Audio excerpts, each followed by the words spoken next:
Hello viewers, আশা করি সকলে ভালো আছেন। তো গত এপিসোডে হিগান ও জায়ের ডুয়েলে হিগান প্রমাণ করে দেয় যে সে যা বিশ্বাস করত তাই সঠিক, আর অন্যদিকে ইয়ামাজি তার লোকজন নিয়ে আউজার নাম মাটিতে মিশিয়ে দেয়, যদিও ডিলির জন্য জোসেফ বেঁচে গেছে।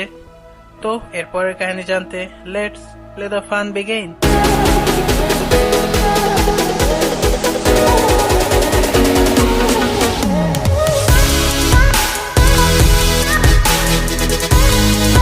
এপিসোডের শুরুতে হিগান ডাক্তারটিকে বলে, আমার কোনো চিকিৎসার দরকার নেই, আমি ঠিকই আছি। কিন্তু ডাক্তার উত্তর দেয়, আমি তোমার ফিজিক্যাল না ইমোশনাল ক্ষতের কথা বলছি।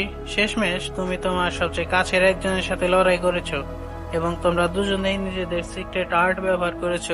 জায়ের আর্ট হলো বিদ্যুৎ গতিতে তার অ্যাটাক গুলো শত্রুর উপর আক্রমণ করা, এবং তুমি তোমার সব সেন্স দিয়ে সেগুলোকে ডিফেন্ড করেছো। হিগান তো অবাক যে কে কোথা থেকে এলো, মানে এদের সিক্রেট আর্ট এই লোক কিভাবে জানে। তখন লোকটিও নিজেকে রিভিল করে এবং সেটা আর কেউ না বরং তাদের আগের চিফ বা মাস্টার। অন্যদিকে আউজা হেডকোয়ার্টারের ডিলি ইয়ামাজির লোকদেরকে একাই ধুয়ে শেষ করছে, এমনকি ডিলি গুসুকো গিয়ার দিয়ে ইয়ামাজিকে আক্রমণ করে। পাঁচটা ডিলিকে দেখানো হয় যে জোসেফকে তাদের সব রিপোর্ট গুলোর ক্লিয়ারেন্স দেয়। জোসেফ ডিলিকে জিজ্ঞেস করে, তোমার মতামত কি? ডিলি উত্তর দেয়, আমার মতামতে হয় কোনো পরিবর্তন আসবে না।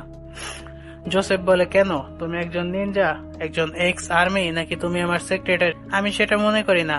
দারিদ্রতা, সামাজিক ও প্রাকৃতিক দূষণ, এসব কেউ কোনো সমাধান দিতে পারবে না, কারণ তাদের কমন সেন্স। কিন্তু আমি এসব কিছু থেকে সবাইকে মুক্ত করব, তখন পৃথিবীতে নতুন পরিবর্তন শুরু হবে।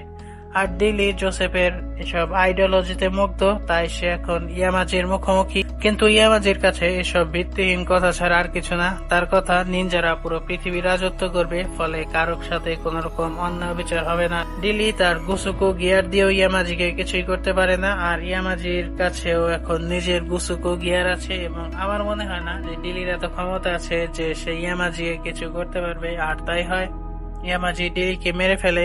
এদিকে হিগান চিফকে বলে যে সে কেন তাকে সাহায্য করছে, সে তো একজন এক্সাইল্ড নিনজা যে তার বানানো কোড ভেঙেছে।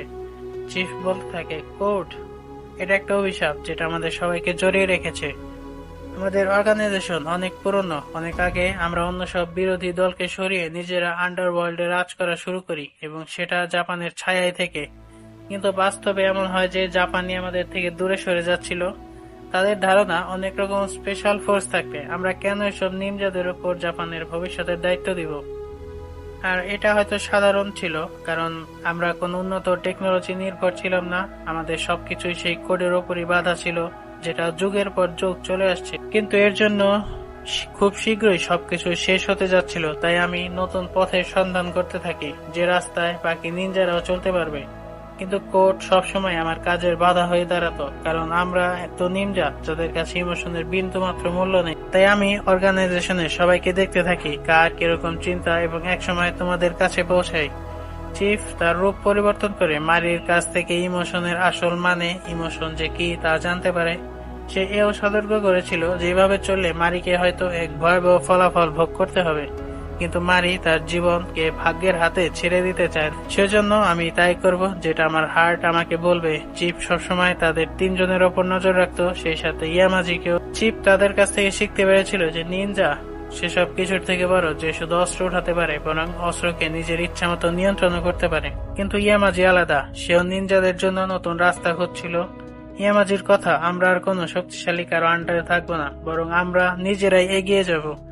চিফ তখন বলে, প্রত্যেক নিনজাই চায় শান্তির পথে হাঁটতে, কিন্তু তোমার ধারণায় চললে অনেককে স্যাক্রিফাইস হতে হবে। কিন্তু ইয়ামাজির কাছে এসবের পরেই তো আসল শান্তি আসবে। ইমোশন, রাগ, ঘৃণা এসব মানুষকে দুর্বল করে তোলে, তাই নিনজাদের কোনো ইমোশন থাকা উচিত না। কিন্তু চিফ মারির রাস্তায় হাঁটতে চায়, এবং সেজন্য সে ইয়ামাজির কাছে দুঃখিত। ইয়ামাজি এক সেকেন্ডও দেরি করে না চিফের মাথা আলাদা করতে, এবং দিন শেষে ইয়ামাজির চিন্তা সেই কোর্টকে প্রতিষ্ঠিত করা, এবং তা হলো ক্ষমতাকে নিজের আয়ত্তে আনা। আমার মৃত্যুর পর ইয়ামাজি অর্গানাইজেশনের দায়িত্ব পেয়ে যায়, ফলে আমি নিনজাদের জন্য যে স্বপ্ন দেখেছিলাম সেটাও ধ্বংস হয়ে যায়। হিগান বলে, তাহলে আপনি বেঁচে আছেন কিভাবে? চিফ উত্তর দেয়, তুমি তো শুনেছই বিড়ালের 9টা জীবন থাকে। আমি আমার সব নিনজা অ্যাবিলিটি হারিয়েছি, তাই ইয়ামাজিকে থামানো আমার পক্ষে সম্ভব না। আমি চাই তুমি আমাদের এই কোড নামের শিকল থেকে মুক্ত করো। হিগান উত্তর দেয়, আমার সাথে অর্গানাইজেশনের কোনো সম্পর্ক নেই। আমি আমার তলোয়ার তাদের জন্য ব্যবহার করব যারা আমাকে নতুন জীবন দিয়েছে। এদিকে আউজার খবর চারদিকে ছড়িয়ে গেছে এবং মাইক এখন কাস্টাডিতে। মাইককে জিজ্ঞাসাবাদ করা হয়, কিন্তু মাইকের এক কথা যে প্রথমে জোসেফ ও পরে তার সাথে যারা যারা আছে তাদের সবাইকে গ্রেফতার করা হোক। মাইকের বস বলতে থাকে, এটা চাইলেও সম্ভব না, এই কাজের সাথে অনেকে জড়িয়ে গেছে, একটার পর একটা লেয়ার, তুমি কোনটাকে ধ্বংস করবে? তাই আমি চাইলেও কিছু করতে পারবো না। কিন্তু মাইক আগেই সব প্রস্তুতি নিয়ে রেখেছে। জেসন পাবলিকলি সবকিছু লিক করতে থাকে, আউজা, নিনজা অর্গানাইজেশন, তাদের সাথে কারা যুক্ত, প্রত্যেকটা এজেন্ট। আর এগুলো দেখে তো এখন হইচই পড়ে যায়।